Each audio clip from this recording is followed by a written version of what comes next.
Dabia n'a pas tué Lola, ou du moins pas toute seule. Et ça ne fait pas d'elle une innocente, car elle a participé à un crime abject.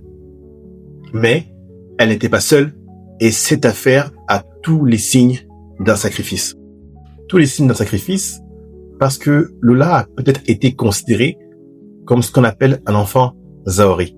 Ce sont des enfants qui sont considérés avoir des pouvoirs ou avoir des facultés particulières, faisant le trait d'union entre notre monde et le monde des djinns.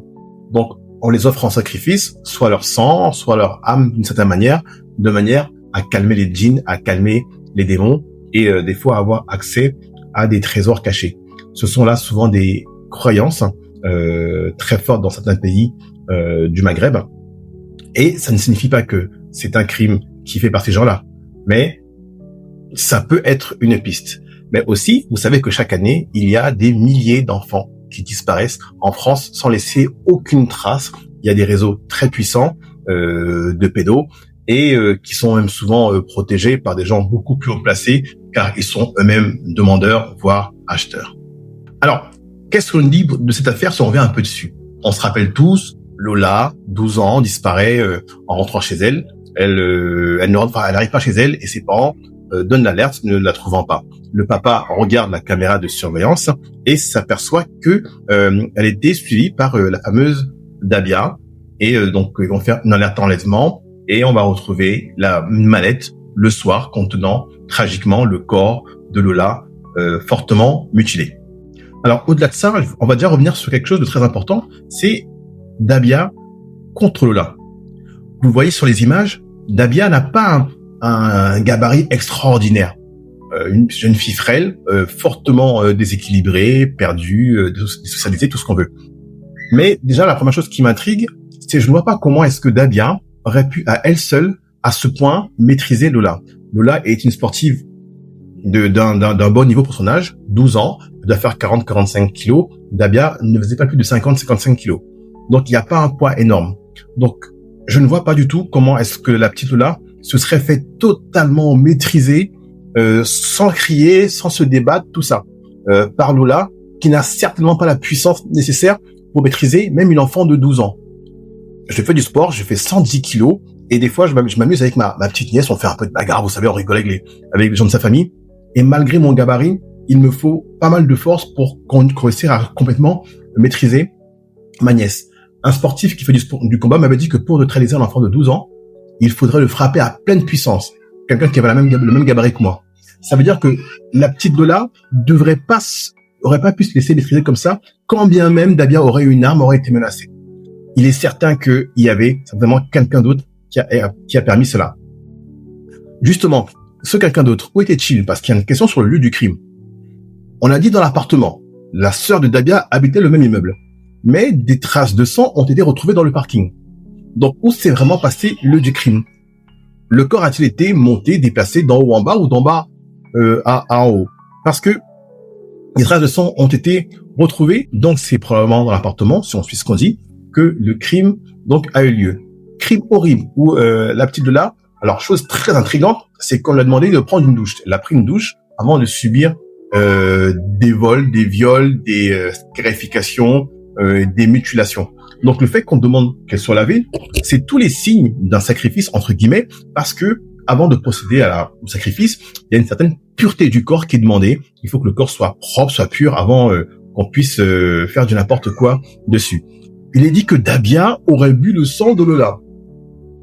Comment cela aurait été possible si le sang était versé par terre? Donc à moins de le lécher au sol, mais elle dit qu'elle a bu le sang dans une bouteille. Donc comment est-ce que tu ramasses du sang qui est par terre?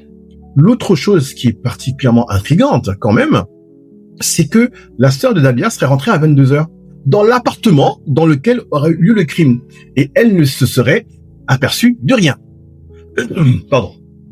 Donc vous imaginez qu'on a mutilé quelqu'un avec du sang partout dans votre appartement et que vous rentrez chez vous, vous n'y voyez que du feu.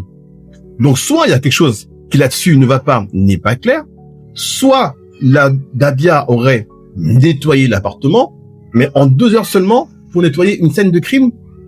Donc soit le crime n'était pas dans l'appartement, soit il y avait énormément de monde pour nettoyer la scène de crime. C'est pour ça que j'ai acquis la certitude que Dabia était l'instrument d'une autre personne ou d'un autre groupe, parce qu'aussi facile à manipuler du fait que ça a perdu, facile à influencer pour la jeter en pâture au cas où ça merde, quoi.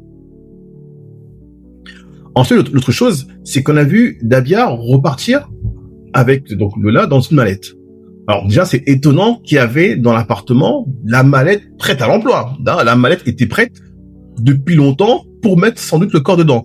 Parce que je vois pas beaucoup de gens qui ont des mallettes chez eux pouvant contenir un corps. D'accord? Ensuite, donc la Dabia, toute frêle qu'elle est, aurait réussi à mettre Lola dedans. Faut voir ce que c'est de mettre un corps dans une mallette.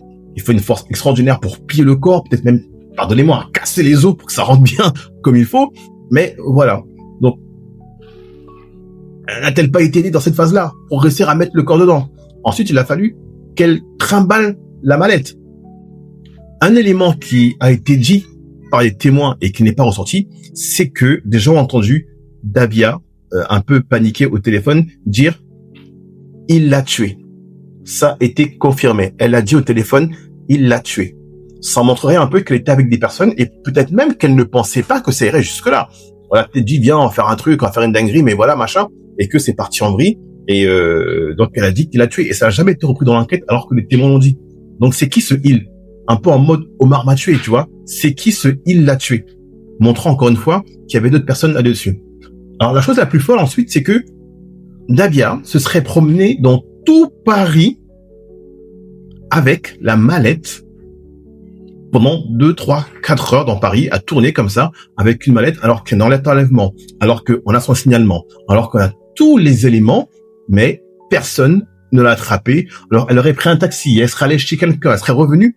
Alors le comble du comble, c'est qu'elle a ramené la mallette dans l'immeuble où il y a eu le crime. Qui fait une folie pareille de ramener un corps là où il y a le crime, pardon. Alors qu'il y a un enlèvement, il y a la police qui tourne partout, personne ne l'a vu revenir sur les lieux du crime. Et vous savez, quand il y a une affaire comme ça qui sort, vous avez tous les voisins qui sont en bas de l'immeuble. J'étais hier quelque part, il y avait les pompiers qui sont venus pour sortir quelqu'un avec une échelle par l'appartement. Il y avait tout l'immeuble qui était en bas en train de discuter, les voisins qui s'échangent, qui disent c'est pas possible, machin. Donc elle a pu revenir incognito, avec la police partout, avec les voisins partout, sans que personne ne la voie. Une fille frêle trimballer une mallette.